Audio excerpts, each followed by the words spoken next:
The Galactic Council had classified humans as a non-threatening species upon first contact. After all, humans lacked the natural armor of the Krell, the regenerative abilities of the Morrow, or the telepathic capabilities of the Vex. Their designation seemed accurate, until the Drenari invasion force encountered Captain Jack Miller of the Earth Marine Corps. Captain Miller sat across from Ambassador Trell, the blue-skinned diplomat who represented the Galactic Council. Between them lay a formal complaint lodged by the Drenari Federation. "Captain, the Drenari are demanding sanctions against Earth," Ambassador Trell said, his 4 eyes blinking in sequence. "They claim your tactics during the Battle of Proxima Colony were excessive." Miller's weathered face remained impassive. "With respect, Ambassador, the Drenari attacked a civilian outpost." "Yes, but according to their military doctrine, they expected a conventional response. Instead, their report mentioned something called combat violations that their soldiers were unprepared for." Trell consulted his tablet. "Their high command is particularly disturbed by your personal actions." Miller leaned forward. "Let me explain something about humans, Ambassador. Throughout our history, we've created rules for warfare, not because we're inherently noble, but because we know exactly how terrible we can be. 3 weeks earlier, the Drenari had expected an easy victory at Proxima Colony. Their intelligence suggested humans were physically weaker than most spacefaring races. What they hadn't accounted for was Captain Miller's squad of 30 Marines against their force of 200. Commander Grell of the Drenari forces had addressed his troops with confidence before the assault. "The humans will surrender once we demonstrate superior firepower. Their bodies are fragile, their weapons primitive." The Drenari troops had landed expecting a frontal assault, the honorable approach according to their millennia of ritualized warfare. Instead, they found their communications jammed and their dropships sabotaged after landing.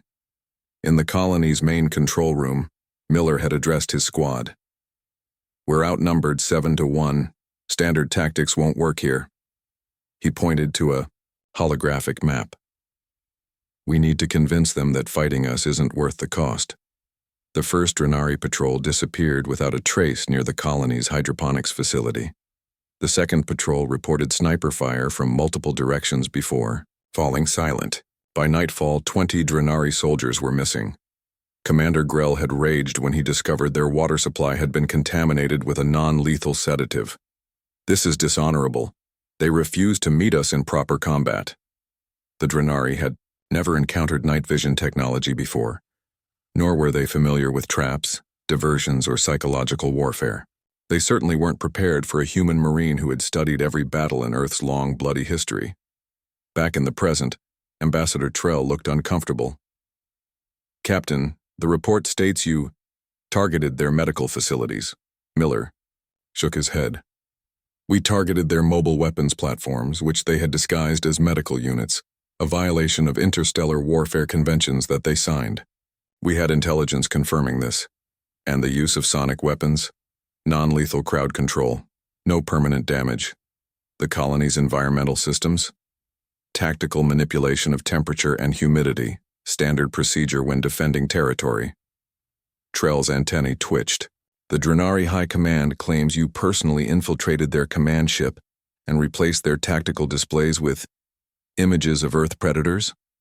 For the first time, Miller smiled slightly. "Psychological warfare.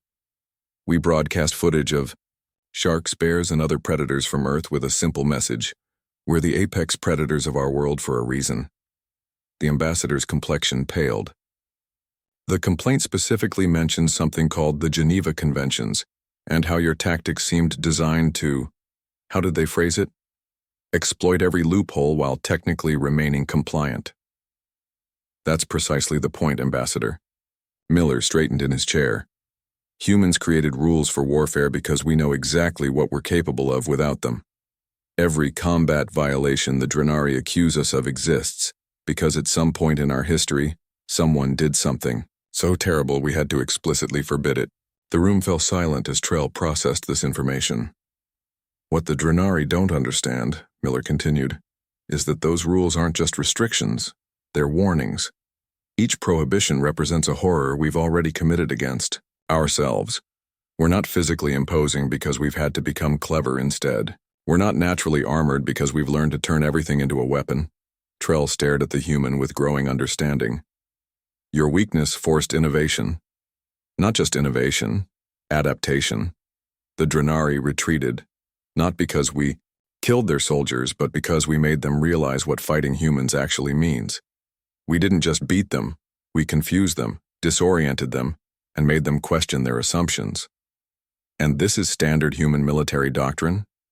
Miller's expression grew serious.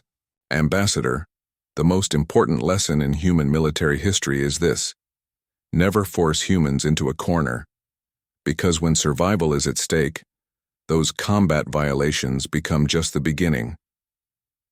2 days later, Ambassador Trell presented the Council's decision. The Drenari complaint was dismissed and humanity's classification was officially changed from non-threatening species to contextually dangerous diplomacy priority species. As Miller left the council chambers, Trell approached him privately. Captain, one question remains.